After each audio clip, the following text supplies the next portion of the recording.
Werner, which is one of the main characters. The next chapter, Flying Couch, was talking about Marie, which is another main character. Wonderful. So they do not narrate themselves, do they? Yeah, so if they first person form, then it'll be a mess. It would be complicated, right? We're going to discuss this a little bit later. But yes, thank you. So we get a third-person narrator, okay? We don't know it's a he or a she, but we know that in each chapter, the focus is on one main character. We have two, Marie and Werner.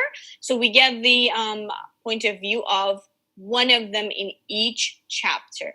And you believe that if the narrator was a first person, it would have been complicated, right? Why do you think so, James? Then I will turn to Maxwell. So why do you think if it was if it was one of them, if it was only Marie, why do you think that would be a problem or like a little bit complicated? It will be complicated because if it switch back and forth, you won't be figuring out who that is because you cannot just talk like your name. If I'm James, I won't be talk. James is going to do something. So of course, yeah, right. It would be weird, right? Yeah. So if it switches back and forth, then you do not know what I mean. Yeah, I understand what you meant. Fantastic. Thank you very much, James.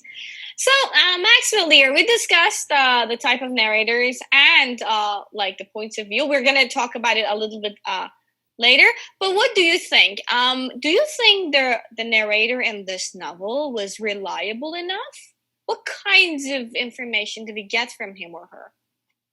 Everything, or it's limited? So I think the narrator, the narrator can't access the character's feelings. So the narrator is somebody overlooking the whole thing, the whole world. Like an objective narrator. Okay, but don't we get the feelings and thoughts of the characters in here? We don't. We somehow do, not in about all of the characters, but at least about the main ones we do. So we would be saying, this is a third-person narrator, okay, and he knows mostly about the main characters, right? So do you think he or she is reliable? Can we trust it? Reliable. By reliable, okay. We have this concept that I'm going to talk about. It is called the unreliable narrator, okay? We may not be sure if there is an unreliable narrator in the story. We may not be sure whether he or she is telling us the truth, right? But what about this one? Did you feel like you're getting all the reality, all the truth about the story? Or maybe some parts were a little bit lagging or a little bit... I think I'm getting all the important parts of the story. Important parts. I'm not getting the whole story. The whole story would have been boring. The boy that asked what's behind that metal door in the museum had a picnic the next day. That would be really boring. I see. Very well. Good point, actually. Very well. So you get most of the story. Thank you very much, Maxwell. Okay, we talked about, we did. We talked about the writer, Anthony Doerr and everything. We talked about the historical context. Who can tell me, what was the historical context? It's like a review. What is the setting of the novel? Is it in contemporary times or no? I think the setting is set somewhere before D-Day. It's like World War II. Yes? Wonderful, yes. During the period that Germany had occupied France. Wonderful, yes. So it is very significant in this novel because we have two characters, one from France, the other from... Joy left? The other from Germany. So it was during 1939 to 1945, and Germany occupied France for 4 years. Okay, so we also talked about a little bit about the book itself. Okay. I have also asked you a question, whether the narrator is reliable or not. Can we trust them? Can we trust her? Can we see whether they're telling us the truth?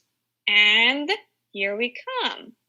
So we have this concept in literature which is called the unreliable narrator. Maybe we didn't have it in this novel, but it would be a great idea. Can we trust her? Can we see whether they're telling us the truth? And here we come. So we have this concept in literature which is called the unreliable narrator. Maybe we didn't have it in this novel, but it would be a great idea to know about it. The unreliable narrator. Okay, who is he or she? Take a look. So I'm going to move this.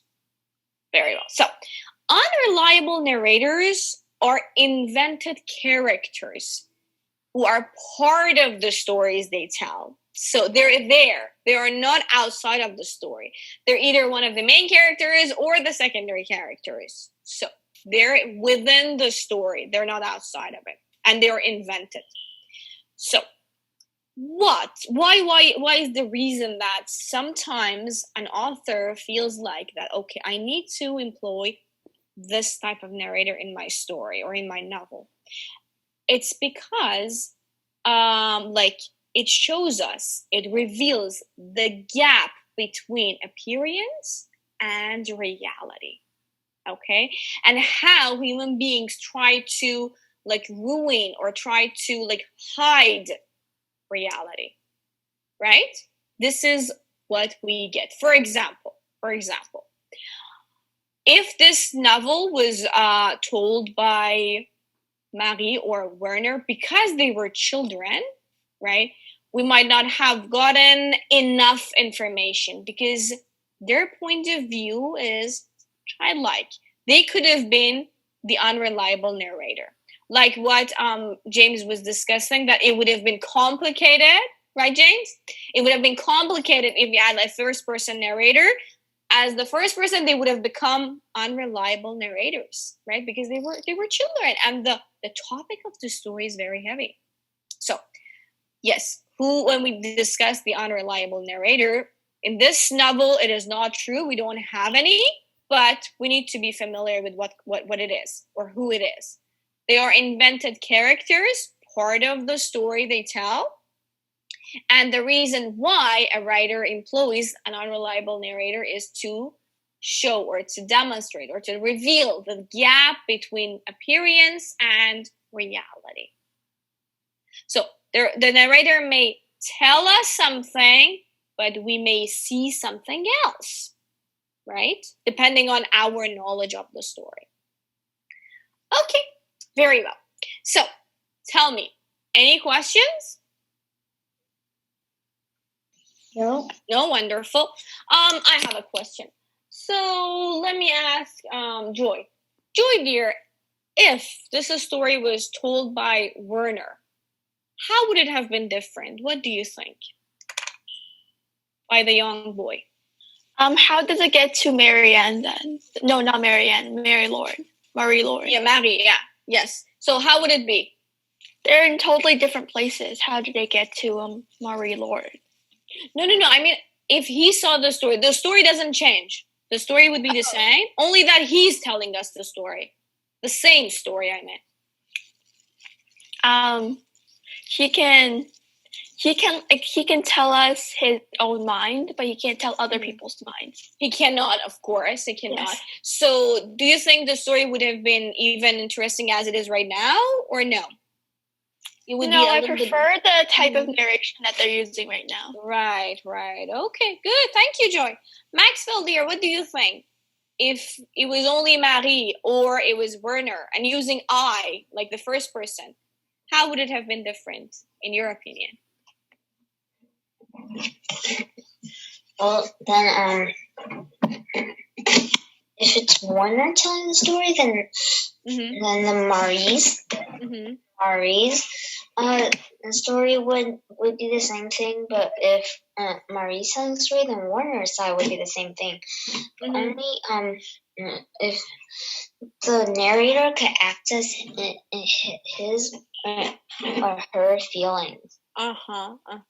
So yeah, of course, it would have been limited access. So in the place in the chapter I forgot, and it said I think take me back home. It says at the end, it ends with Marie cannot do this. But if Marie was telling the story, I cannot do then this. It'll be I cannot do this. Not Marie cannot do this. I cannot do this. I am too scared. Right. Good. The third person narrator does not know if Marie is scared or not. And he can tell a lie because he's a narrator. Of course, right. Wonderful. So as I said, yes, if it was if it was a first person, you could have easily said that, yes, they are somehow unreliable narrators. But no, in this story, we get the third person. And that is how the irony is created in some parts of the story. We know something, they don't. We will discuss dramatic irony and irony later on together.